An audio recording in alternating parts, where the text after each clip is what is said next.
কেমন আছে খুড়ারা? আইস, আইটুকুই দিলে হাওয়া খায় আসি। আমি জানি তোমরা বলছো যাবো নাই, আমারও মনটা ওইরকমই হয়েছিল। প্রথমে আমারও মনটা বলতে এলো যে যাবো নাই, কিন্তু যদি কেউ বলে যে বিরিয়ানি খাওয়াবো, তাইলে কি আর মনটা ঘরে টেকে? ওই জন্যই আর কি, ওদের 1 ঘন্টা আগের বাইরে বসে রয়েছিলি আমি। দুপুরে এক প্লেট খাবার পরেও যদি বিরিয়ানি এক প্লেট চোখের সামনে দেখতে পাই, তাহলে অটোমেটিক্যালি পেটের মধ্যে জায়গা বাইরে যায়।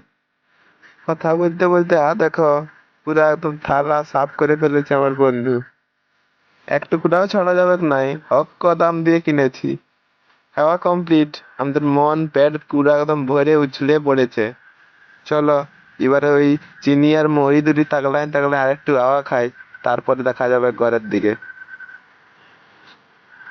যে পরিমাণে আর কি তেল মশলা পেটে পড়েছে, মনে তো হচ্ছে না যে এটা হজম যাবে। তার জন্যই আর কি টুকু পদচারণ। আসো, চলো, ঘোরা খাওয়া কেনাকাটা আমাদের সব কিছু কমপ্লিট। এবারে চলো ঘর যাই। বাই বাই, টাটা, সবাই ভালো থাকবে।